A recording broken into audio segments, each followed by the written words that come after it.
자, 지금부터 리덕스 수업을 시작하겠습니다. 이 수업은 자바스크립트 수업에 의존하고 있습니다. 자바스크립트를 전혀 모르신다면 여기서 출발하시면 안 돼요. 자바스크립트 수업을 먼저 보시고 이 수업에 참여하시면 좋겠습니다. 그리고 될 수 있으면 immutability라고 하는 내용을 좀 접하고 이 수업에 참여하시면 더 좋은데요. 그렇다고 필수는 아니니까요. 여러분이 선택을 잘 하시면 되겠습니다. 자, 리덕스는 자신을 이렇게 소개하고 있습니다. 예측 가능한 상태의 저장소, 뭐를 위한? 자바스크립트로 만든 애플리케이션들을 위한 이라고 자신을 소개하고 있습니다. 무슨 말인지 하나도 모르겠죠? 자, 예측 가능한 이라고 하는 말부터 한번 생각해 보죠. 소프트웨어를 개발할 때 우리를 위협하는 가장 큰 위험은 바로 복잡성입니다. 복잡성이 위험한 이유는 눈에 보이지 않기 때문이에요. 복잡성은 조용히 우리를 슬럼프에 빠뜨리기도 하고 또 개발자와 경영자의 사이를 멀어지게 이간질하기도 합니다. 또 엄청난 자본과 인력을 투입한 차세대 프로젝트들이 실패로 돌아가는 것도 바로 이 눈에 보이지 않는 복잡성 때문입니다. 자연스럽게 우리는 무엇을 꿈꾸게 될까요? 코드의 복잡성을 낮추고 싶어지겠죠. 그래야 더욱 복잡한 애플리케이션을 만드는데 도전할 수 있을 테니까요. 리덕스는 애플리케이션의 복잡성을 획기적으로 낮춰서 우리의 코드가 어떤 결과를 가져올지 예측 가능하게 만들어주는 환상적인 도구입니다. 그러면 과연 리덕스는 어떻게 이런 목적을 달성하는지를 한번 간단하게 생각해 봅시다.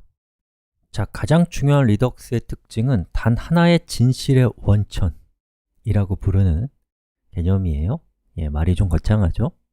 하나의 상태를 갖는다라는 것이 리덕스의 특징입니다. 자, 여기서 얘기하는 상태를 너무 추상적으로 생각하지 마세요.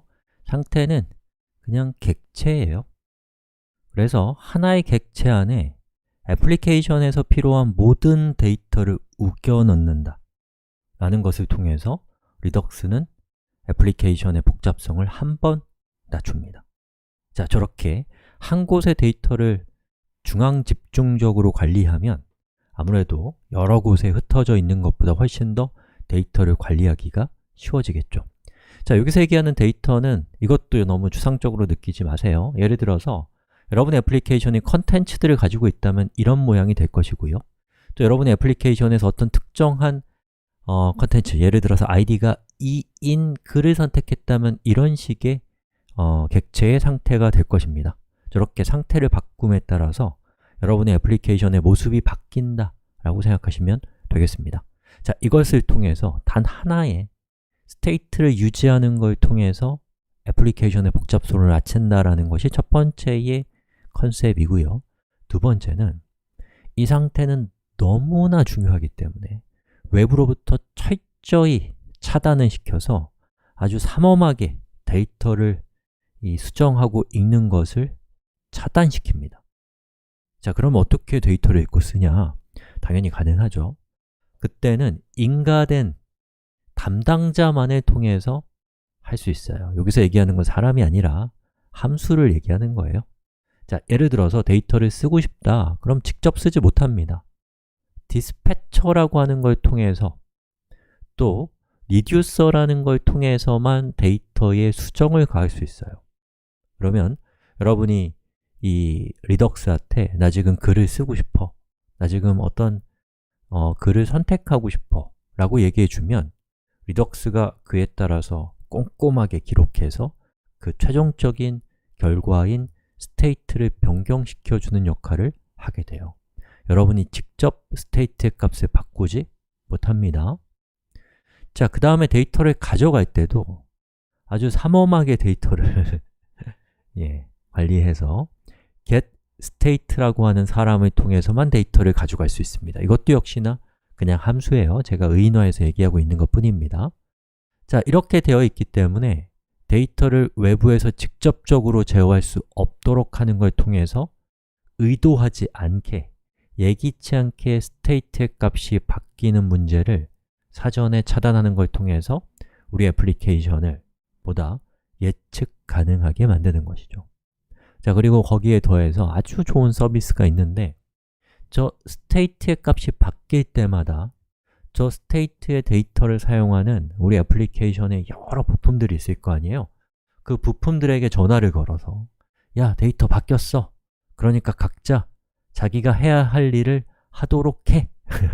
라고 지령을 내립니다.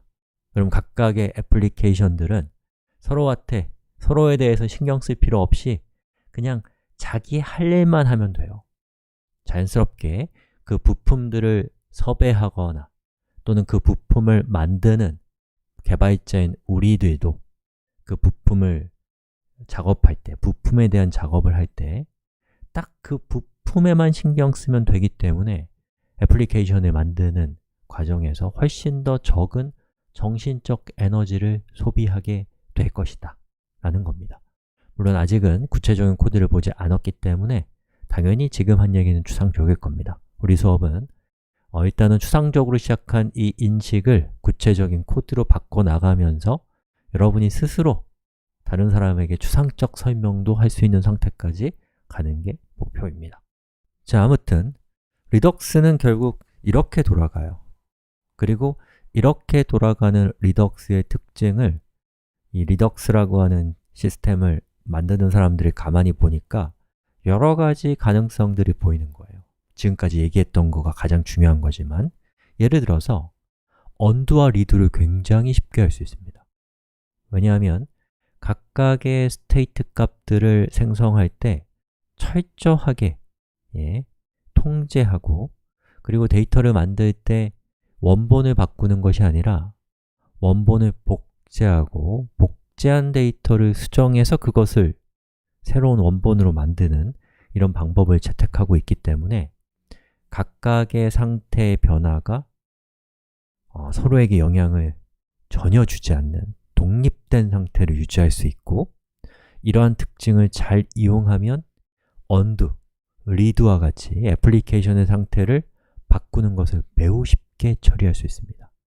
그리고 거기서 더 나아가서 개발을 할 때 우리가 디버거를 통해서 애플리케이션의 현재 상태를 볼 수 있잖아요.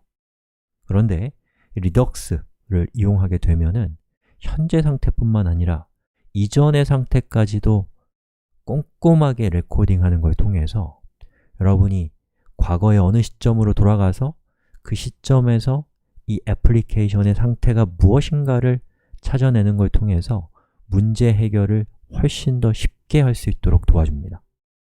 또 리덕스의 이러한 특성들을 이용하면 모듈 리로딩이라는 것을 할 수 있거든요.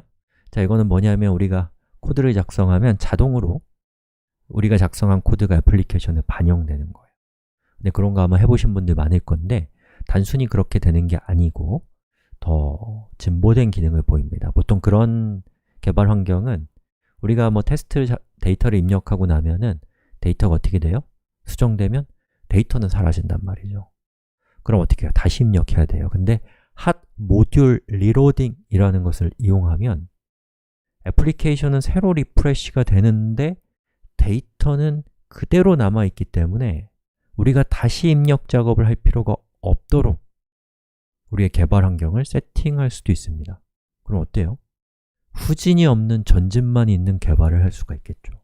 엄청난 장점들을 제공하는 환상적인 도구가 리덕스입니다. 지금부터 우리는 리덕스를 이용해서 애플리케이션의 상태를 이전보다 훨씬 예측 가능하도록 개선할 것입니다. 이를 통해서 견고하면서도 유연한 형용모순의 애플리케이션을 만들어 봅시다. 자, 기대되시죠? 기대 안 되면 손해입니다. 자, 준비하시고 출발합시다.